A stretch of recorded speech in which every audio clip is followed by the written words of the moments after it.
Hello दोस्तों, स्वागत है आपका बिटकॉइन दुनिया में। मैं संजय रहा हूँ। दोस्तों, बाइनेंस को लेकर इंडिया में बहुत सारे कन्फ्यूजन है और जहाँ कन्फ्यूजन होता है वहाँ पे क्वेश्चन आता है। क्वेश्चन इस प्रकार से आ रहा है कि क्या अभी भी हम लोग को बाइनेंस एक्सचेंज पे ट्रेड करना चाहिए, अपने फंड को होल्ड करना चाहिए कि नहीं करना चाहिए। सेकंड नंबर पे आ रहा है कि जो एफआई के थ्रू बैन वाली न्यूज़ निकल के आई थी, उसके बाद इन एक्सचेंजों की तरफ से क्या रिप्लाई निकल के आ रहा है, क्या लेटेस्ट अपडेट निकल के आ रहा है। थर्ड नंबर पे कि क्या हम लोग वीपीएन का इस्तेमाल कर सकते हैं इन एक्सचेंजों को यूज करने के लिए। फोर्थ नंबर सबसे इंपॉर्टेंट, जैसा कि इनका यूआरएल या इनका जो एप्लीकेशन है हम लोग ऐप स्टोर से या प्ले स्टोर से डाउनलोड नहीं कर सकते हैं। तो जो लोग ऑलरेडी इसको यूज करते थे, अपने फंड को होल्ड करके रखे हुए हैं और किसी कारण उस एप्लीकेशन को इन लोगों ने डिलीट कर दिया है, तो वो लोग अपने फंड को कैसे रिकवर कर सकते हैं। और लास्ट में आपसे बताऊंगा मेरा क्या ओपिनियन है और मैं अभी क्या कर रहा हूँ। तो ये जितने भी क्वेश्चन है इन सभी का रिप्लाई आप सबको इस वीडियो में मिलेगा। तो वीडियो को पूरा जो देख लीजिएगा, बहुत ही इंफॉर्मेटिव हो सकती है। साथ में लोग बिटकॉइन के बारे में बात करेंगे और आल्टकॉइन के भी बारे में बात करेंगे इस वीडियो में। तो स्टार्ट करते हैं एक छोटे से डिस्क्लेमर के साथ।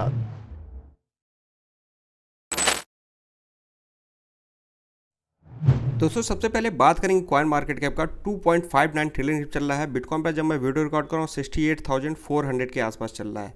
आप बिटकॉइन का मार्केट कैप देखेंगे तो पिछले बुल रन में जो इसका ऑल टाइम हाई लगा था, उस समय इसका मार्केट कैप लगभग 1.2 ट्रिलियन करीब था और आज के समय आप देखेंगे तो इसको ब्रेक करके 1.3 ट्रिलियन करीब चला गया है। कल के डेट में बिटकॉइन ने अपना ऑल टाइम हाई बनाया, 70,000 के भी ऊपर चला गया। बिटकॉइन क्यों पंप हो रहा है, उसके पीछे दो रीजन है। एक तो bitcoin spot ETF, second number bitcoin halving. और बिटकॉइन हाल्विंग के पहले मार्केट में बहुत सारे अप एंड डाउन देखने को मिलेंगे। ये जो लिक्विडेशन हो रही है, लिक्विडेशन भी आप सभी को अच्छे खासे लेवल पे होते हुए दिखेगा। और आप लोग को याद होगा, आज से 3 दिन पहले मैंने आप सभी को 5 एआई कॉइन्स के बारे में बताया था और बोला था इन कॉइन्स को तभी आप लोग बाई करिएगा जब मार्केट में एक डंप देखने को मिलेगा। और उसी के कुछ घंटे बाद आप लोग देखेंगे मार्केट में एक डंप देखने को मिला। और मैं अभी भी कहूँगा कि जब तक बिटकॉइन हाल्विंग होने वाली है, उसके पहले या उसके जस्ट बाद एक मार्केट में अच्छे खासे लेवल पर डंप देखने को मिलेगा। तो जो लोग फ्यूचर ट्रेड कर रहे हैं थोड़ा सा सावधानी से करिएगा। और इस वीडियो में मैंने आप सभी को जो 5 कॉइन बताए थे, बोला था डंप में आप लोग बाई करिए, उसमें एक जीआरटी भी था। और जीआरटी आप देख सकते हैं उसका प्राइस किस लेवल पे पंप हो रहा है। जब डंप आया था तो उस समय इसका प्राइस लगभग 0.23 सेंट के करीब का चला गया था और उसके बाद आप रिकवरी देख सकते हैं 0.38 सेंट के करीब का भी चल रहा है। और इसका जो टारगेट है हम लोग का इस बुल रन में, मुझे लगता है कि जल्द ही ये $1 के करीब जा सकता है। इसको मैं 0.1 सेंट से जब से चल रहा है तब से मैं शेयर कर रहा हूँ। और हमारा जो मार्च मंथ का कॉइन है वो भी अच्छे खासे लेवल परफॉर्मेंस कर रहे हैं। तो जो लोग आल्टकॉइन इन्वेस्टमेंट करने की सोच रहे हैं, आप लोग जाके इन कॉइन्स को देख सकते हैं। इसी वीडियो में मैंने आप सबको लेयर आई के बारे में बताया था और आप ये देख सकते हैं पिछले 7 दिनों में 165% के करीब का पंप हो चुका है। और पिछले एक महीने में आप देखेंगे तो लगभग 600% के करीब का इसका प्राइस पंप हो चुका है। तो उम्मीद है कि आप लोग हमारे वीडियोस के थ्रू प्रॉफिट बना रहे होंगे। अगर प्रॉफिट बना रहे हैं तो कम से कम इस वीडियो को लाइक जरूर कर दीजिएगा। आगे हम लोग बात कर लेते हैं बाइनेंस एक्सचेंज के बारे में। तो उसके पहले मैं आपसे बताना चाहूंगा कि ये जो एफआईओ वाली न्यूज निकल के आई थी, किस वजह से इन एक्सचेंजों को बैन किया जा रहा है, इनके यूआरएल को बैन किया जा रहा है, क्या रूल एंड रेगुलेशन है जिनको इन एक्सचेंजों को मानना चाहिए, और साथ में हम लोग यहाँ पे सोल्यूशन क्या इस्तेमाल कर सकते हैं, ये सब मैंने इस वीडियो में कवर किया है। तो इन सब बारे में हम लोग बात नहीं करेंगे। हम लोग बात करेंगे कि गवर्नमेंट की तरफ से डिसीजन निकल के आया तो इन एक्सचेंजों की तरफ से क्या रिप्लाई आया। तो रिप्लाई सबसे पहले मैं बाइनेंस के बारे में बताना चाहूंगा। बाइनेंस की तरफ से यहाँ पे रिप्लाई आता है, बाइनेंस एक्सचेंज जो टैक्स है और जो पेनाल्टीज है ये सारा पे करने के लिए तैयार है, लेकिन जो पीएमएलए का गाइडेंस है उसको ये नहीं मानने के लिए रेडी है। तो बाइनेंस के इस प्रस्ताव को गवर्नमेंट की तरफ से रिजेक्ट कर दिया गया है। गवर्नमेंट की तरफ से कहा गया है कि अगर आप लोग को बाइनेंस एक्सचेंज इंडिया में चलाना है तो आप सभी को पीएमएलए गाइडेंस को फॉलो करना पड़ेगा। तो फिलहाल के समय में जो एफआई के थ्रू डिसीजन था वो अभी भी कंटिन्यू है बाइनेंस एक्सचेंज पे और अदर जो एक्सचेंज हैं उनके ऊपर।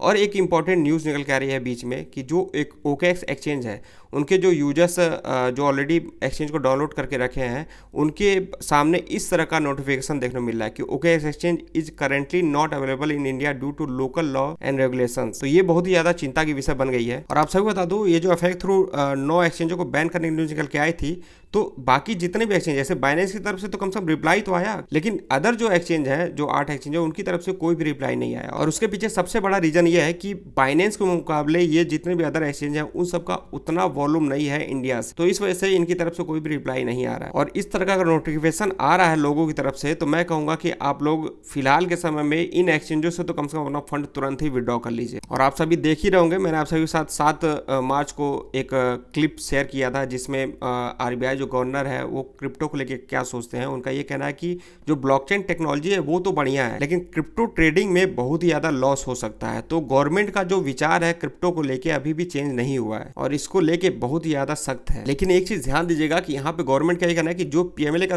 रूल गाइडेंस है, अगर उसको फॉलो करते हैं तो इंडिया में आप इसको रन कर सकते हैं। जो लोग बोल रहे थे वीपीएन का क्या हम लोग यूज कर सकते हैं, तो देखिए वीपीएन से रिलेटेड भी यहाँ पे अपडेट निकल के आया कि जो लोग वीपीएन का इस्तेमाल कर रहे हैं, यहाँ पे गवर्नमेंट का उसके ऊपर भी नजर है। अगर वीपीएन का इस्तेमाल करते हुए पाया गया है तो उसके ऊपर भी लीगली कार्रवाई हो सकती है। और बाइनेंस एक्सचेंज की तरफ से भी एक नोटिस मैंने पढ़ा था कि आप लोग बाइनेंस एक्सचेंज का वीपीएन का इस्तेमाल करके नहीं यूज कर सकते, उसमें आप लोग को प्रॉब्लम आ सकती है। तो अभी प्रेजेंट टाइम में क्या करना चाहिए, तो प्रेजेंट टाइम में देखिए जो पीएमएलए और एफआईआर रूल्स को फॉलो करते हैं उन एक्सचेंजों पर हम लोग शिफ्ट हो सकते हैं। उसमें आप लोग इंडियन एक्सचेंज को देख लीजिए, जैसे कि CoinDCX हो गया, वजेक्स हो गया, अदर भी एक दो एक्सचेंज है। बाकी ऑप्शन के तौर पर जो इंटरनेशनल एक्सचेंज है जैसे कि बाइबिट हो गया, उसका नाम इन 9 एक्सचेंजों पे नहीं, तो उसका भी लोग इस्तेमाल कर रहे हैं। लेकिन देखिए आने वाले समय में अगर वो भी एफआईआर रूल्स को फॉलो नहीं करते हैं तो उसके लिए भी नोटिस आ सकता है। तो सेफ चलने के लिए आप लोग इंडियन एक्सचेंज का इस्तेमाल कर सकते हैं। हाँ, ये तो मानना पड़ेगा इंडियन एक्सचेंज का भी इस्तेमाल करना आज के समय बहुत ज़्यादा मुश्किल हो गया है, क्योंकि वहाँ पे किस लेवल पे अचानक डंप आ जाए, किस लेवल पे अचानक पंप आ जाए, कुछ भी नहीं पता चला। मैक्सिमम तो हम डंप ही देखते हैं। आप देख सकते हैं यूएसडीटी का प्राइस 69 रुपये के करीब आ गया था अचानक, और अभी भी आप जाके देखेंगे तो यूएसडीटी का जो प्राइस है वो 85 के करीब चल रहा है। और ये आप देख सकते हैं किस लेवल पे यहाँ पे अचानक ही एक डंप देखने को मिलता है। तो अगर कोई स्टॉप लॉस लगाया हुआ है तो बहुत आराम से उसका स्टॉप लॉस भी यहाँ पे हिट हो जाएगा। कोई कॉइन अगर आप लोग बाई करने जा रहे हैं तो इसमें उतनी लिक्विडिटी नहीं मिलती है। अब जैसे एग्जांपल तौर पे आप देख लीजिए, जैसे जीआरटी है, ये यूएसडीटी पेयर है, अगर आप लोग को बाई करना है तो आपको 0.39 सेंट पे बाई करना पड़ेगा। अगर आप लोग को सेल करना है तो आपको 0.387 सेंट के करीब का सेल करना पड़ेगा। मतलब यहाँ पे लिक्विडिटी ही नहीं है। अगर हम लोग तुरंत बाई करें, तुरंत सेल करना चाहें तो यहाँ पे बहुत ज्यादा लॉस होने वाला है। और अगर आपका ज्यादा वॉल्यूम है तो उसके लिए आप सभी को और भी नीचे आके 0.32 सेंट के करीब का सेंड करना पड़ेगा। तो दिक्कत तो है, लेकिन देखा जाए तो फिलहाल के समय में यही ऑप्शन ही है हम लोग के पास। और रही बात क्या बाइनेंस एक्सचेंज को अभी यूज करना चाहिए कि नहीं यूज करना चाहिए, देखिए बाइनेंस सबसे बेस्ट एक्सचेंज है, सबको पता है, सभी कॉइन्स मिल जाते हैं, वॉल्यूम के मामले में भी बहुत ही बढ़िया है वो। लेकिन जो OKX एक्सचेंज की तरफ इस तरह का नोटिफिकेशन आया है वो कहीं ना कहीं एक डर का माहौल बनाता है। तो प्रेजेंट टाइम में हम अभी सेफ चल सकते हैं। कॉइन्स को आप डिसेंट्रलाइज एक्सचेंज पे सेंड कर सकते हैं। कौन से डिसेंट्रलाइज एक्सचेंज का हम लोग इस्तेमाल कर सकते हैं उसके लिए भी मैंने आप सभी को वीडियो बना दिया था आज से 1 महीने पहले। आप इस वीडियो को जाकर देख लीजिएगा। होल्ड करने के लिए आप trust wallet, MetaMask, ledger wallet का इस्तेमाल कर सकते हैं। और अगर आप लोग कोई कॉइन बाइनेंस एक्सचेंज पे बाई भी कर रहे हैं तो उन्हीं कॉइन्स को बाई करिए जिन कॉइन्स को आप किसी डिसेंट्रलाइज एक्सचेंज पे सेंड कर सकते हैं। और एक इंपॉर्टेंट यहाँ पे चीज मुझे दिख रही है कि फिलहाल के समय में गवर्नमेंट की नजर में ऐसा है कि बाइनेंस एक्सचेंज को बैन कर दिया। भाई अब अगर यूआरएल आप यूज नहीं कर सकते, वीपीएन यूज नहीं कर सकते हो, उनका एप्लीकेशन यूज कर सकते हो, तो पूरी तरह से फिलहाल के समय में ये एक्सचेंज बैन है। तो किसी प्रकार का अगर इलीगल एक्टिविटीज होती है इन एक्सचेंजों पे और हम उसका इस्तेमाल कर रहे हैं तो वो भी चीज हमारे ऊपर आ सकती है। तो ये जो पीएमएलए वाला जो रूल है, prevention of money laundering act, ये गाइडेंस अभी ये एक्सचेंज फॉलो नहीं कर रहे हैं। जिन लोग का फंड बाइनेंस पे पड़ा हुआ था वो लोग अपने एप्लीकेशन को डिलीट कर दिए हैं। तो उन सभी के लिए सोल्यूशन यही है मेरे हिसाब से कि आप लोग के आसपास कोई भी बाइनेंस एक्सचेंज को अभी भी इस्तेमाल अगर कर रहा होगा, वो डिलीट नहीं किया होगा, तो आप लोग उससे कांटेक्ट कर सकते हैं। अपना यूजर आईडी एंड पासवर्ड दे के अपने फंड को किसी अदर डिसेंट्रलाइज एक्सचेंज पे सेंड करवा सकते हैं, अपने वॉलेट में सेंड करवा सकते हैं। लेकिन शेयर उसी के साथ करिएगा जो आपके परिचय का हो, जो जिसके ऊपर आप विश्वास कर सकते हैं, या आप सामने ही जाके उससे मिल के और उसको अपने वॉलेट में सेंड कर सकते हैं। आप टेलीग्राम पे या अदर कहीं जाके मत ऐसा काम करिएगा, क्योंकि वहाँ पे आपके साथ स्कैम हो सकता है। और ये बात मैं अभी क्या कर रहा हूँ, तो देखिए बाइनेंस एक्सचेंज को मैं अभी भी इस्तेमाल कर रहा हूँ, उस पर फंड पड़े हुए हैं मेरे, लेकिन वो मेरा पूरा पोर्टफोलियो नहीं है। मेरे पोर्टफोलियो का कुछ ही भाग उसमें पड़ा हुआ है। वो भी इस रीजन से क्योंकि कुछ कॉइन मुझे ऐसे उस एक्सचेंज पे मिल जा रहे हैं जिनका लिक्विडिटी अदर एक्सचेंज पे नहीं, या अदर एक्सचेंज पे वो कॉइन नहीं मिल रहा है। लेकिन रिस्क कवर भी अपना लेके चल रहा हूं मैं कि इन केस अगर जैसा OKX एक्सचेंज की तरफ से निकल के आ रही है वैसा कुछ होता है तो मेरे पोर्टफोलियो पे ज्यादा फर्क नहीं पड़ेगा। मुझे लगता है कि आने वाले दिनों में बाइनेंस एक्सचेंज इतने बड़े जो वॉल्यूम आता है इंडिया से उसको जाने नहीं देगा, और इंडिया भी नहीं चाहेगी कि जो टैक्स मिल रहा है इनको क्रिप्टो इनकम पे उसको अपने हाथ से नहीं जाने देगी। तो यहाँ पे बाइनेंस को ही झुकना पड़ेगा जहाँ तक मुझे दिख रहा है। और ये जो पीएमएलए वाला रूल है उसको वो फॉलो करेगा, क्योंकि इसमें जो टैक्स और पेनल्टीज है वो तो एग्री हो गया, ये बस एग्री नहीं हुआ। तो हम लोग को बस वेट करना है, ठीक है। इस सिचुएशन में हम लोग को पैनिक नहीं होना है। इसके ऊपर आप लोग का क्या कहना है आप लोग कमेंट करके जरूर बताइएगा।